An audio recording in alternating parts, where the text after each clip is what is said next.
Hello friends, welcome back to my channel if you're returning. Welcome if you're new. My name is Rachel and I am a reseller on eBay, Poshmark, and Mercari. And today we're doing a 90-day update on a Quicklotz box that I purchased back, I think it was December or late November of 2022. If you want to see what sold out of this box and if I made a profit, definitely stick around. So I ordered 3 Quicklotz boxes in a relatively short period of time. I will link the original video for this one down below. This was number 2 of 3, and this was Q4 2022. I was pregnant. I was not feeling up to thrifting a whole lot, and Q4 is normally my most profitable quarter of the entire year, so I really wanted to beef up my inventory quickly, and I ordered 3 of these Quicklotz boxes. So every time I do an unboxing video on my channel, I will come in 90 days later. This one's a little late, sorry. I gave birth and so stuff had to go on the back burner a little bit, but I always come back 90 days later or thereabout and give you guys an update. I'll tell you what actually sold and if I made a profit and would I buy another one based on the results of this one. So if you like reseller content, definitely make sure you are subscribed. Thrifting with a newborn does not seem feasible right now for me.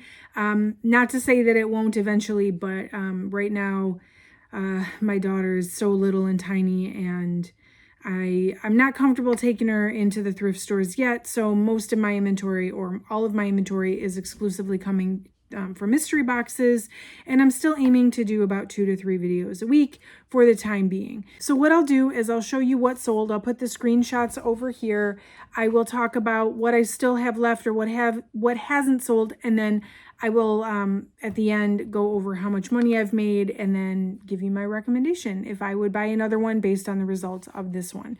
So this box and the Quicklotz boxes, I think they've changed the way that they sell these kind of boxes. I haven't ordered any more since last year, but at the time this was a $300 free shipping.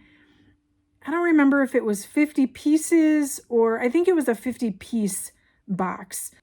I only listed 27 of the pieces. The box was $300 free shipping, and my average cost of goods was $9.09 per item. There were a few I have documented in my inventory that I was going to list and then didn't list because they had flaws once I started taking photographs or whatever. So there's a couple things like that. But let's go over what did sell. So starting with the lowest profitable items, I had this open edit maxi dress. This I think it's either a Nordstrom house brand or it's like a lower tier brand that they sell. This sold for $10 on Poshmark. It was very plain maxi dress. The brand doesn't retail very high. I didn't have super high hopes. So I think someone sent me a $10 offer and I went ahead and accepted that. This bikini bottom from the brand Becca. It was a basic black bikini bottom, but it did sell in February for $18 on Poshmark. And this blue midi dress from Vince Camuto. So it was a very pretty dress, but it was missing the belt. It sat around for over 90 days. And actually, this was just a recent sale. Somebody offered me $12.75 on eBay, which I went ahead and took it. The dress had not received a ton of interest otherwise. And, you know, it's one of those things, like sometimes I will list and disclose if it's missing pieces, and then other times I just don't. I just don't list it at all. So I didn't have high hopes for that either. I had these high-rise wide leg jeans from the brand BP. This was an $18 Mercari sale. I don't love the brand BP. It doesn't have a great resale value, but I listed these based on style, hoping I could recoup some money, and I did. There were these khaki pants. These were men's. These were the brand Nordstrom, so just a Nordstrom house brand. This was a $23 Mercari sale. These took about a month to sell. My eBay screenshots, everything that sold on eBay sold very quickly, And since we're over 90 days, I don't have screenshots for a lot of the eBay sales. But there was a Michael Stars ruched maxi dress. I don't have a picture to show you, but I can tell you that was very hard to photograph. But I got $16 for that on eBay. There was a pair of black casual pants from the brand Union. These were new without tag. That was a $22.99 eBay sale. So at least that one I think was a full price, like my full asking price sale. I have a screenshot for this one, this midi dress from the brand Leith. And this was a $22 eBay sale. That one was hard to photograph as well. There was this white floral wrap dress from the brand City Chic, which is a trendy plus size brand that I've just recently heard about, and I've started picking it up at the thrift stores when I go thrifting and when I find it. But this was a $34 Poshmark sale sold by offer. So I ate the discounted shipping on that one. I had this sequin halter top from Dress the Population, which come to find out was part of a two-piece set, I guess, at one point, and this was just the top. And also it was the size 2X. So I personally find that plus size or larger size crop tops, especially this one, which was like really short, it's sort of an odd size for a crop top, and it did sit around a little while, but eventually sold for $32 on Poshmark. I can tell you I had it listed originally much higher, and I eventually just took an offer. It's one of those like right buyer kind of situations, I think. So I went ahead and just accepted when somebody, was willing to purchase it. Then I had another pair of pants that were Nordstrom branded. They were like Smart Care men's pants. These were a eBay sale, so I don't have a screenshot. They were $28 sale plus shipping. I had a Reformation blouse. If I remember correctly, this one was missing a button, but then there was like the extra button was still on the tag. So I was able to like just say like, hey, you'd have to fix it if you want to wear it. But that sold for $30 on eBay. It was new with tag, and it had a high retail price. So somebody did get a good deal if they were willing to sew on a button for that one. Then I had these gray casual pants from the brand Reese, I think is how you say it. These were a Poshmark sale, $58. So that one was a decent sale. And then the highest profiting item in the entire box, which this was featured in my March what sold or highest profiting sales video, and I give you a little story time about this dress. And if you saw that video, I'm sorry, it's going to be a repeat story time. But if you didn't see that video, long story short, I went back and forth with the buyer for 3 days. I sold it for more than what she wanted to pay, but less than what I really wanted to get for it. Then she tried to return it after the order completed, saying it was dirty, which it wasn't dirty. There was nothing wrong with it. I think she just had buyer's remorse, and I hate accusing people of having buyer's remorse. But it's always those difficult buyers that want to come back and say they have an issue.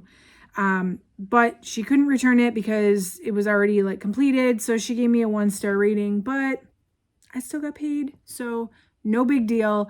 But it was a $290 Poshmark sale. I did have to purchase an upcharged label because it was over 5 pounds. So that cost me an extra $4.50. But that was the item that really like saved this box, because that's all the sales. Out of a 50-piece box, I only sold 14 pieces, and I have 13 pieces remaining. So here is what has not sold yet. Here's another City Chic dress. This is like a chiffon ruffle dress. City Chic's a plus size brand, but it's labeled as an extra small, which is their size 12, which is the smallest size they have, which is debatable if a size 12 is even plus size. So from a plus size brand perspective, that is a very odd size, I would say. But hopefully it sells soon. Then I have this NSR midi dress, very hard to photograph. It's black, it's lacy. It doesn't hold its shape well on a hanger or on a mannequin. So I don't know if that's ever going to sell because I can't really represent the product the way that I would like to see it represented if I was going to buy something. But I guess we'll see. I had these gray lounge pants. These are men's from the brand Civil Society, which I've never heard of. Haven't really had any interest in these. This one will be a really good sale if and when it sells. This is a Ramey Brook dress.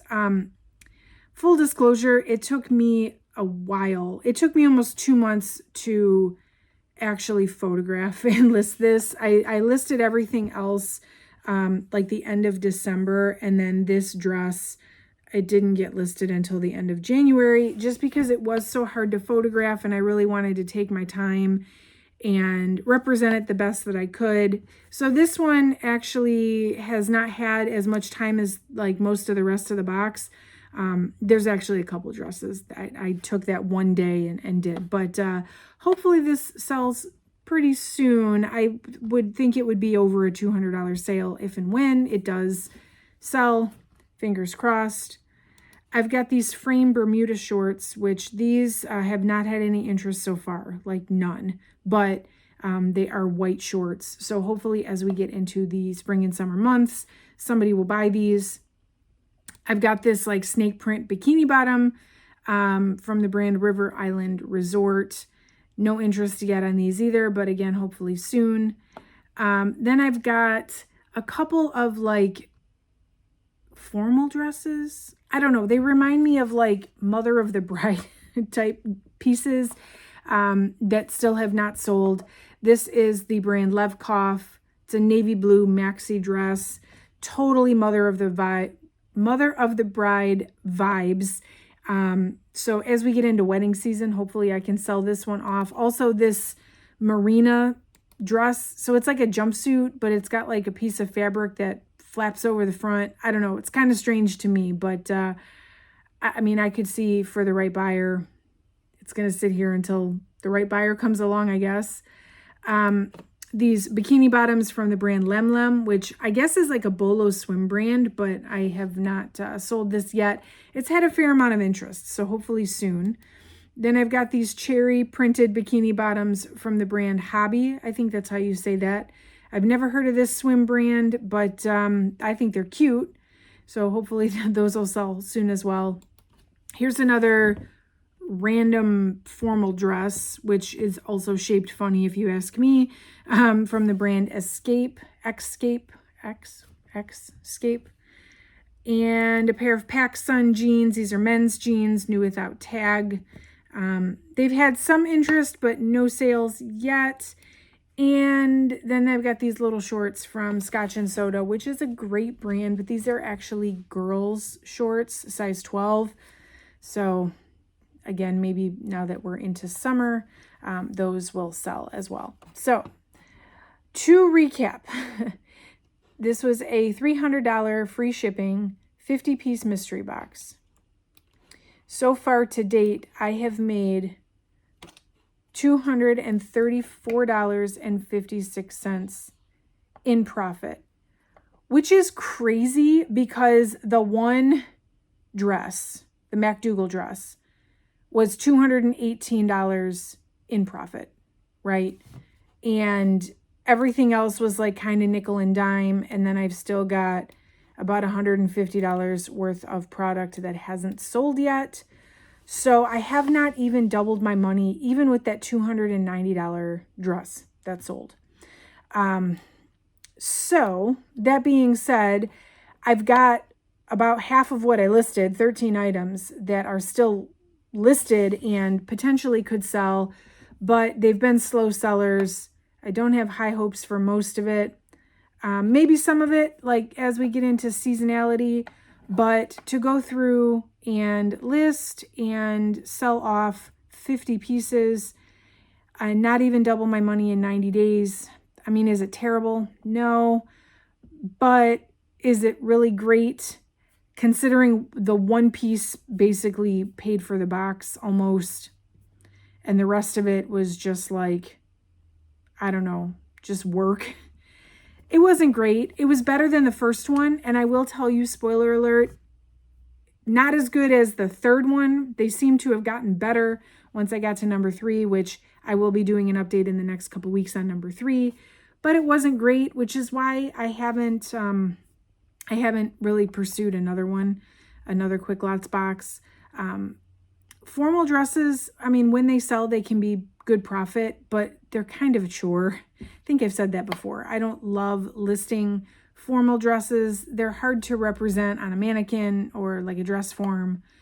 It's hard to do a flat lay. Like, I don't know. It's just harder to sell them. And it, to me, opens the door for more potential for returns or cases when people want to wear them once or return them or say that they don't fit. So I don't love selling formal dresses, and I wouldn't buy another one of these just to like hopefully get another really high-end formal dress. It's not totally on my agenda, but it did okay. Yeah, I don't have plans on ordering more of these right now, but I guess we'll see in the future. So that's the update. Definitely let me know in the comments if you have ordered these Quicklotz fashion boxes. Was yours any better than this, or did you have similar results? I would definitely love to know. Any surprises, any pieces I still have left that you know, if you watched the original and you thought for sure would sell that I haven't sold yet, I would definitely love to know that too. Make sure you're subscribed if you want to see additional unboxing videos and additional 90-day updates. I do have them coming up here for you guys. But that is it for this one. Thank you so much for watching, and I will catch you in the next one.